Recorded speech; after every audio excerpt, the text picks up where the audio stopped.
chronograph with a gorgeous mechanical movement inside, thoughtfully designed with an added date complication and a moon phase, all for under $300. Kind of seems like clickbait and too good to be true. I am here though to assure you all is above board, and I'm talking about this watch. This is the Red Star Moon Phase Chronograph. I've been loving this watch from afar for a very long time. When it sold out at the only US retailer I knew about, I was kind of heartbroken. I didn't get a chance to buy it. I thought I never would again, but through some careful digging, I was able to find a place to buy this watch. Good news for you though, it is back in stock at the US retailer, and the US retailer I'm talking about is Long Island Watch. So we all trust Mark, a great place to buy watches. He has it right now for $299. The link will be below, but before you go and buy it, let's look at it a little closer. There are some, I'll call them glaring negatives on this watch. However, I am calling this my affordable grail watch. I am so happy to have it in my possession. And will it make it into the $500 Watch Box Hall of Fame? I think it has all the makings. If you're confused what that is, I'll put the link right here. So let's take a closer look at the Red Star Moon Phase Chronograph, my budget grail watch. I wanted to start with the box because it actually came in some pretty nice packaging. I was worried about what I was going to get from eBay, but this turned out to be pretty nice. It's kind of a mix between like an Apple product package and a Russian doll, because this is the gift that keeps on giving. Has the Red Star branding on front. Take off the top. Oh look, there's more. Whoops. Take off this first layer. You have the manual, which actually could come in handy because there's a moon phase to set and a date to set in a very non-traditional way. Another layer. Luckily, they give you this little pull tab to reveal even more. Tucked nicely into bed with this free polishing cloth is this Red Star Moon Phase Chronograph. Let's get it out of its little bonnet. Move everything out of the way. And here it is. Look at this beauty. Number one, I've said it before, but I love this watch. This will be as impartial as I can, the review that follows, and there are definitely some negatives. But first, let's just look at that giant dome. Check out that moon phase on the bottom. As of filming, we are on a new moon, which means no moon. I did already set this watch, but let's check it out. Some dimensions quickly: a 40 millimeter diameter watch, 48 millimeters lug to lug. It's a 20 millimeter lug width, and it's a thick one today. However, the 15 millimeter thickness is taken up in large part by that domed, my voice is cracking, by that domed acrylic crystal, which I absolutely love, and a display case back showing a gorgeous seagull movement. This is actually mineral crystal on the back. So research has revealed that this is a Seagull ST19 movement. However, they added the moon phase and the calendar, two things that I absolutely love and two of the reasons why I bought this watch. So the technical specs out of the way, let's look at it a little bit closer. So these dials and subdials I think are just beautiful. So you can see this is a kind of a distressed case, like a hammered effect. So that's kind of a faux patina, but I'm willing to let that go because the contrast between this roughed up case and this gorgeous pristine dial to me is just beautiful. Let's start this chronograph with that very satisfying click to have it go around. These radial markings on each of the subdials is just gorgeous, and I hope you can see on camera blued hands on the second hands and the subdial hands. So the date's up top. Then there's a 30-minute counter at 3 o'clock, and then there's the running seconds that always run. So all of those hands, when we get up close, you can see are all blue and they're all gorgeous. Applied indices. Now these are loomed numbers that are also applied. However, you will see the loom on the numbers is absolutely nothing to write home about. So they have the minute track and the second track and the sub-second track running around the dial. Kind of a funny thing, I think, is this beats at 21,000 blah blah blah beats per minute, which means 3 ticks per second. And when we get up close, there is more than 3 divisions of each second. So I think Red Star was being a little optimistic when they made this dial, because we're not doing it at fifths of seconds or sixths of seconds, only a third of a second. And speaking of which, you can definitely hear it as it goes. I'm going to try to hold it up to the mic, see if you can hear it.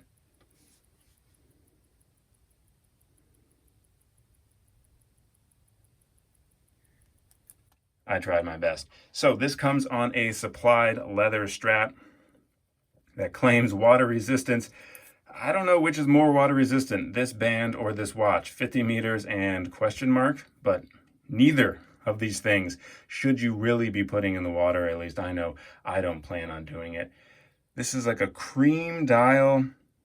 It's almost a faux patina dial, I would say, but I think it escapes by just being a brilliant and kind of a even color that makes it a little more on the modern side, if not just for the application and the sheen that you can see as we move it around. Ooh, got a little bit of something on there.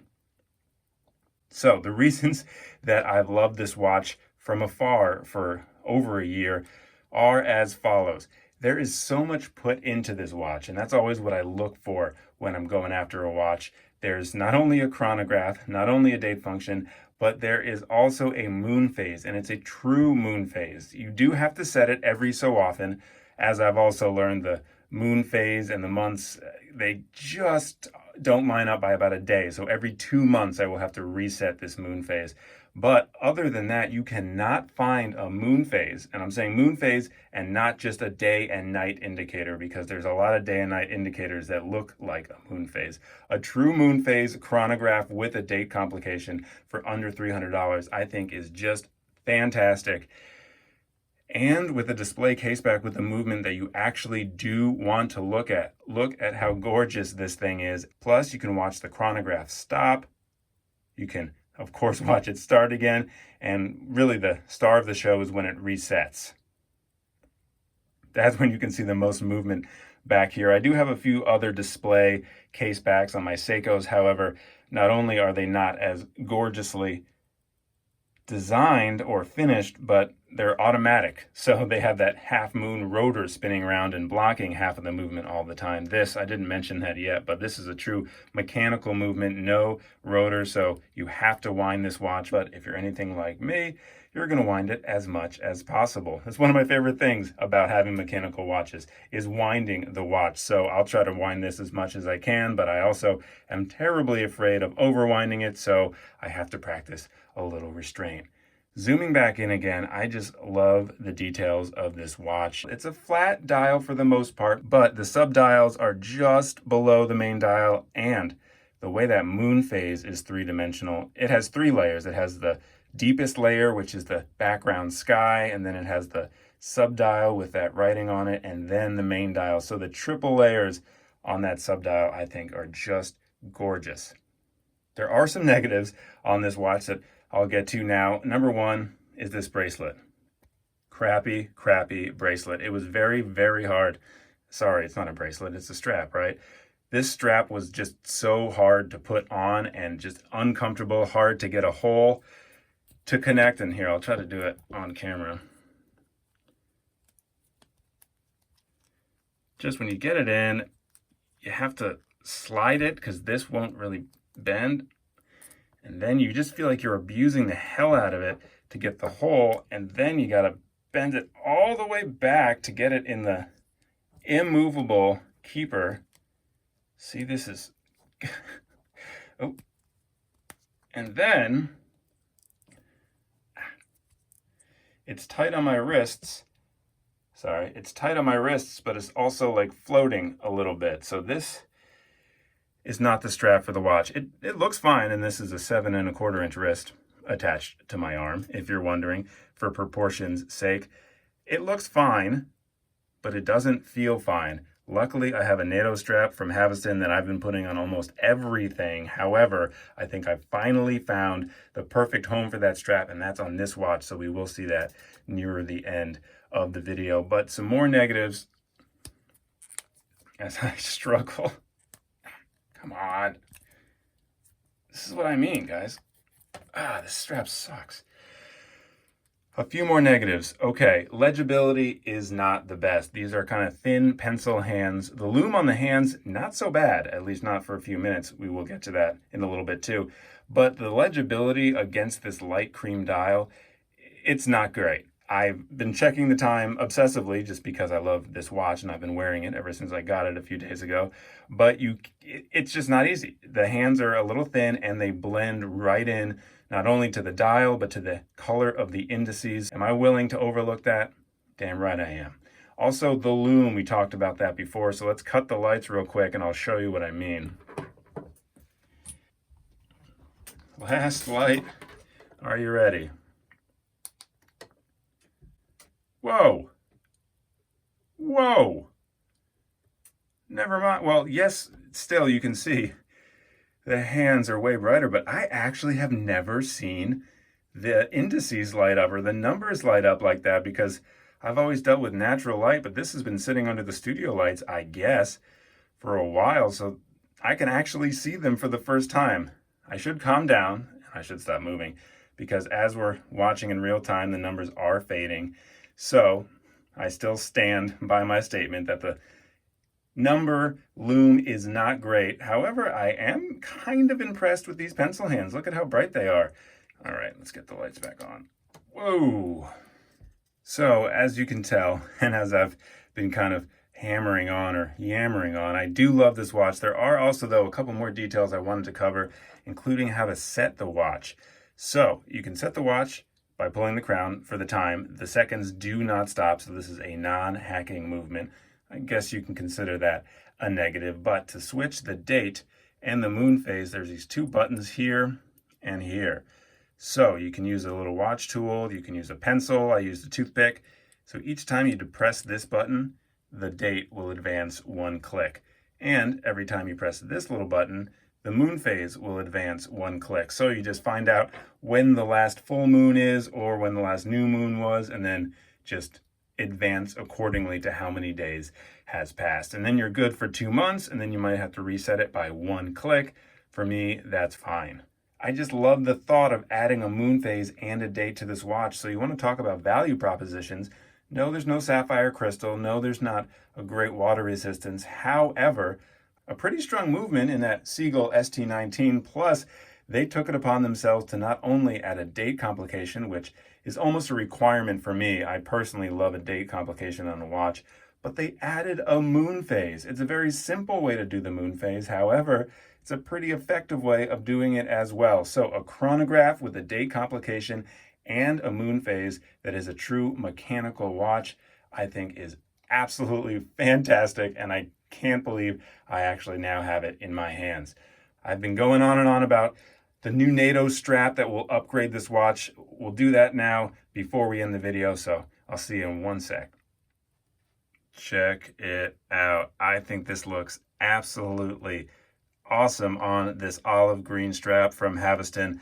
Obviously picks up some of the green elements from the numbers on the dial, but also I think it just matches perfectly and it just makes this watch look even better. It gives it more of a field watch approach, or like an appeal of more of an all-around watch with the leather over here. I think it kind of made it a little dressier, although I don't consider this a dress watch.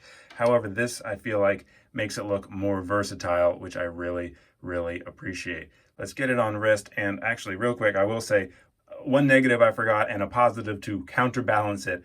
I did kind of mention it earlier, but this is a very, very noisy watch. I don't mind it because I just like the sound of a watch. I'm not Captain Hook. I'm not scared of the sound of a ticking watch. However, it's something to keep in mind. Now, the positive to counterbalance that is if you do want to switch out the strap, which I highly recommend, I mean, it's almost a must. The lugs or the spring bars, well, you can't see it now, but they're located like at the most end, like hanging on by a fingernail at the end, so you can fit almost any strap in here, which I think is a huge positive. Okay, I'll put this on wrist with the new strap real quick before we end. And there we go. On my 7¼ inch wrist, this is a 40mm diameter watch. However, since this dial is so big and there's no bezel really to speak of, it does wear a little bit bigger. Keep in mind though, again, that 48mm lug to lug distance. However, not only does it not reach the edges of my wrist, they do turn down quite drastically, so I believe smaller wrists will be safe wearing this watch. And check out that dome again.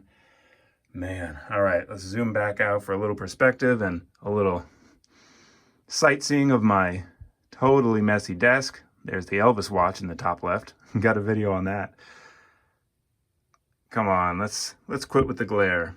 I do not believe there is any anti-reflective coating on this, by the way. I hope I covered everything. If you have any more questions about this watch, please do leave them in the comments. I obviously love it. There are, I do have to say this, some definite communist nods on this watch. So if that's something you're uncomfortable with, I don't want you to discover that when it's too late. You can see definitely the counterbalance on the seconds hand is a hammer and sickle. Also, Red Star's logo is a red star, and that could be taken as the logo of Chinese communism if you want to take it that way. So keep that in mind too.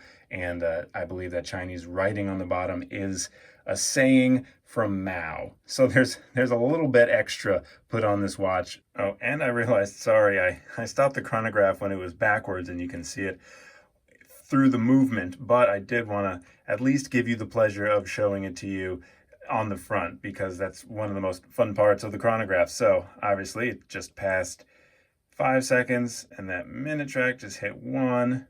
So we'll stop it with another nice click, and then snap it back. You ready? So the snapback is less of a click and more of a release, and then this is more of that satisfying chronograph click. These lights keep going out. Sorry. Well, mood lighting. All right, back to the other stuff and better lighting. Transition. Did that work? Okay, well, there you had it. I absolutely love this watch. There are those negatives we mentioned. The legibility, not great. The noise, it's a noisy watch. My wife was laying next to me yesterday, and the first thing she said was, "I hear a watch." You sure do, babe.